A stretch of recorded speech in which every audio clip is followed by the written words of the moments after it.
Baik, Assalamualaikum warahmatullahi wabarakatuh. Kita lanjutkan setelah kita membahas bagaimana sebuah program itu dieksekusi, mulai tertulis, tersimpan di storage systems, dan bagaimana ketika dieksekusi sampai hingga tampil ke dalam layar.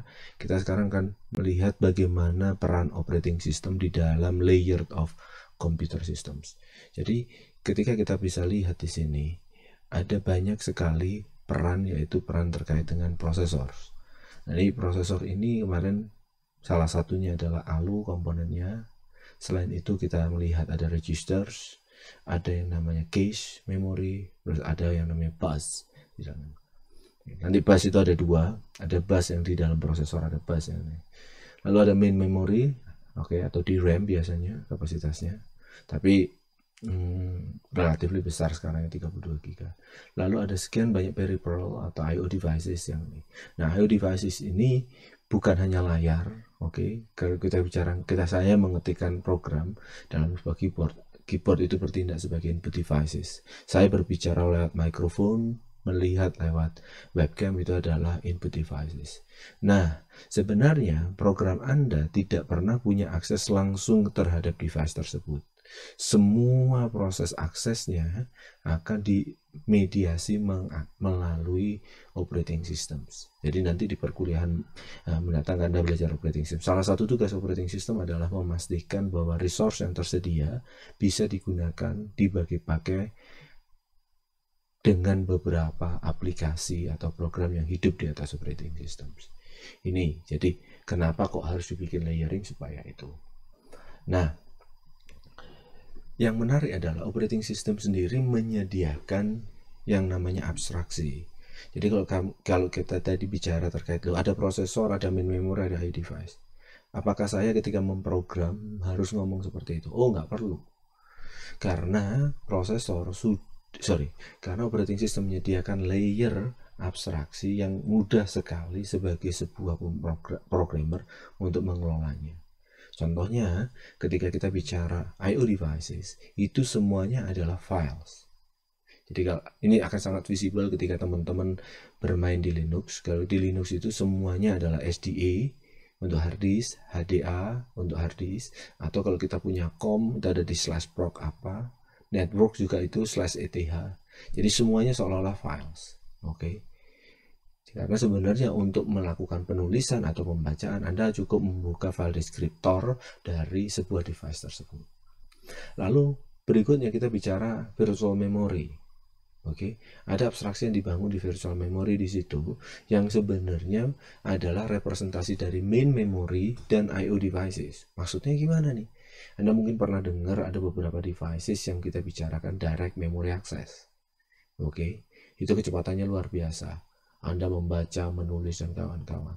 Karena sebenarnya ada region dari memori yang sebenarnya di map dengan situasi dari I/O devices. Jadi ketika Anda menulis ke memori itu, sebenarnya seolah-olah Anda menulis atau memerintahkan I/O tersebut.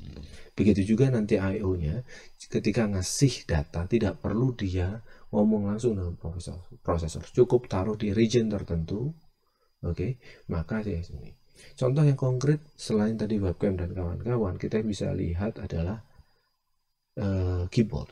Keyboard itu punya area memori khusus di mana sebenarnya keyboard itu menaruh data di situ. Selanjutnya operating system akan mendispatch data dari ketukan kita itu ke situ. Bergantung dengan apa? Bergantung dari aplikasi apa yang sedang aktif. Dan yang terakhir adalah prosesor, itu melakukan operasi yang namanya proses sebagai abstraksi. Anda bisa bayangkan kalau Anda harus menghandle ini semua. Jadi kita bisa lihat ini adalah sebuah proses. Kalau kita bicara, apakah ini adalah semuanya? Iya, Anda bisa lihat di sini ada sekian banyak proses dan Anda bisa lihat nomor PID-nya. Ini adalah yang dilakukan konteks switching dari satu aplikasi, satu proses ke proses yang lain. Anda lihat dia akan loncat dari satu titik ke titik yang lain, dan itu urusannya operating system. Dan urusannya prosesor nanti ya. Siapa yang dapat giliran untuk dieksekusi? Karena kalau kita bicara modern computer, rata-rata cuma punya 2-4 core atau mungkin 6-8 core. Padahal Anda bisa menjalankan sekian banyak proses sekali waktu. Nah, Itu manfaat atau kegunaan dari operating system nanti akan kita bahas lebih dalam di pertemuan minggu setelahnya. Lalu kita lanjut, bagaimana sih sebuah program atau proses yang dieksekusi oleh program itu berjalan. Nah, sebenarnya Anda menulis program kayak printf tadi, itu adalah user code. Oke. Nanti dia akan memanggil yang namanya kernel code. Kernel code ini ngapain tugasnya? Macam-macam. Oke. Bisa jadi dalam kasus yang tadi adalah sebenarnya melakukan penulisan hello world ke layar. Oke, yang tahu standar input itu apa, siapa, perlu di terminal atau di suara dan kawan-kawan, itu adalah operating system. Dan itu oleh sebab itu di delegate sebenarnya nanti stdio yang kita include itu akan memanggil API dari operating system yang akhirnya menyampai ke dalam sebuah hardware abstraction layer dari actual hardware itu. Selanjutnya setelah selesai mungkin ya dia menulis file namanya. Dia akan balik lagi ke user code, nulis file. Nah, untuk menulis file tadi ya disk controller itu juga urusannya kernel. Maka pindah lagi ke melakukan context switching di situ. Sekarang waktunya operating system yang berjalan. Setelah sudah beres, saya mau baca, masih di kernel, setelah baca, datanya dikirim kemana? Ke user code. Jadi Anda bisa lihat untuk menjalankan segala sesuatu, context switching antara user code, kernel, balik lagi ke user dan kawan-kawan, itu hal yang lazim. Dan kalau kita bicara, lalu yang di kernel tadi, apakah jalan di proses yang sama dengan yang lain? Cenderungnya kalau kernel dia punya proses sendiri, karena dia akan melayani sekian banyak proses dalam satu waktu. Oke. Jadi ada proses context switching di situ. Sekarang proses A jalan, karena dia pindah butuh layanan dari karena dia proses B jalan, udah beres balik lagi ke A dan seterusnya. Ini yang disebut dengan context switching. Dan Anda bisa bayangkan kalau Anda punya aplikasi web yang handle 2000 pelanggan atau pengguna, sedangkan komputer Anda hanya mempunyai 8 core. Artinya proses context switching akan jadi sangat cepat karena dia harus berbagi resources terhadap sekian ribu user Anda.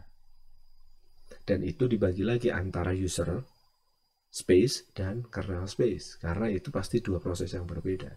Tidak boleh Anda menulis program, kalau Anda application developer, itu hidup di dalam kernel space. Itu berbahaya, karena bisa saja mengganggu stabilitas dari operating system. Karena kalau kita bicara ketemu kernel panic, atau blue screen of death yang di Windows, itu sebenarnya karena kernel code-nya bermasalah, atau execution di kernel space itu bermasalah, akhirnya dia accept. Karena sudah beyond repair. Kalau kita bicara eksekusi di user space gagal, dia bisa backtrack masuk ke kernel. Tapi kalau sudah kernel yang bermasalah, biasanya dia kernel panik, atau dia akan kalau di Windows adalah blue screen. Maka selanjutnya kita akan lihat apa fungsi yang namanya virtual memory. Jadi ini adalah sebuah memori yang dialokasikan oleh kernel untuk sebuah proses. Jadi kalau kita bicara print itu area di sini, nanti data heap itu akan naik di sini. Stack ya, data-data Anda tadi ya, contohnya variabel, integer akan ada di sini. Dan ini prosesnya akan bergerak, yang atas turun ke bawah, yang bawah naik ke atas. Sampai pada titik tertentu akan penuh.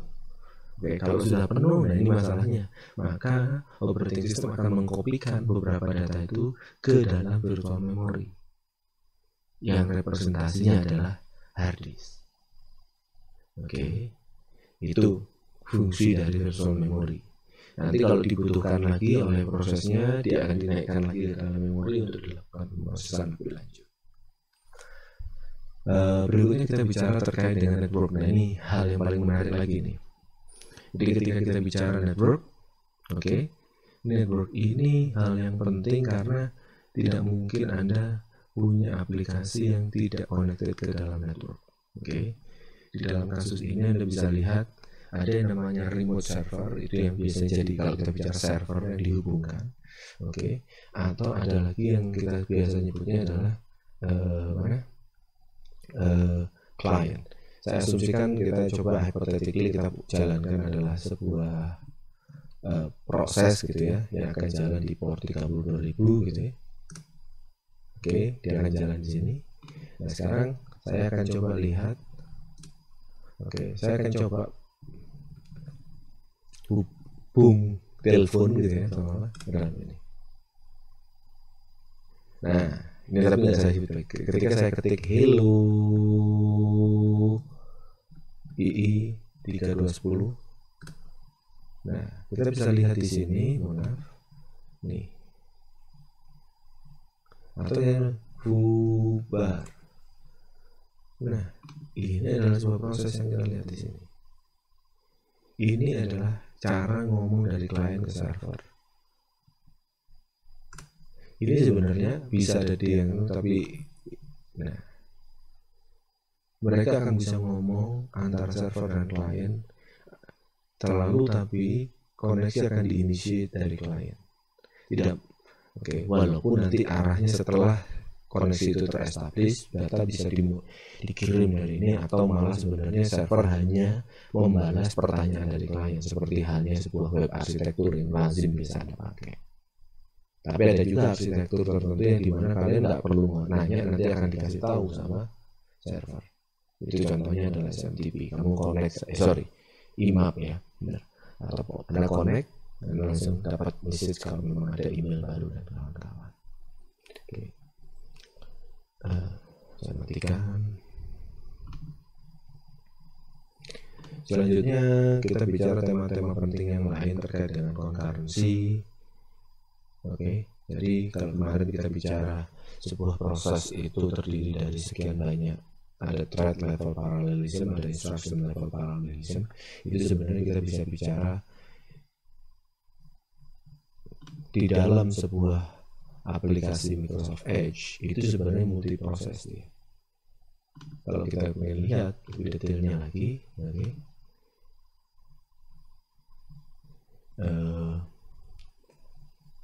kita bisa lihat proses hierarkinya.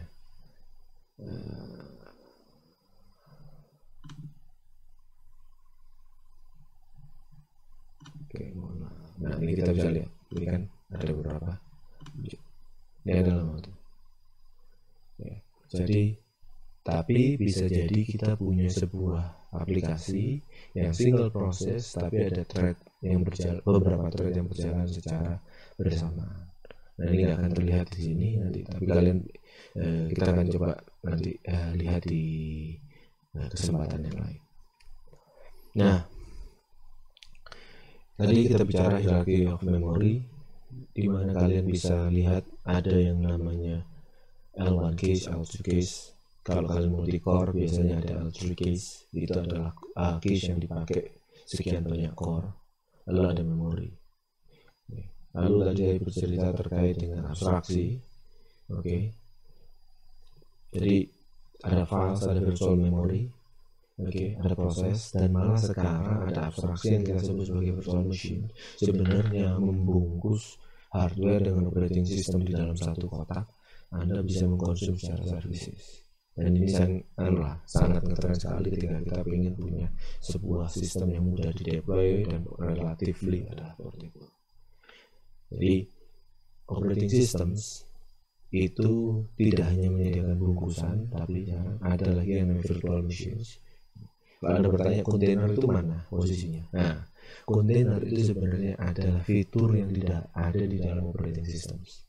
Oke, jadi di antara virtual machines di sini ada yang namanya kontainer, Docker, atau Light OS seperti itu, Ranch OS seperti itu, Atom OS.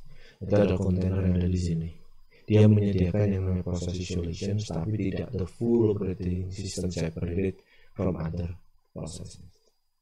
Baik, terima kasih. Kita akan bahas materi selanjutnya di pertemuan mendatang.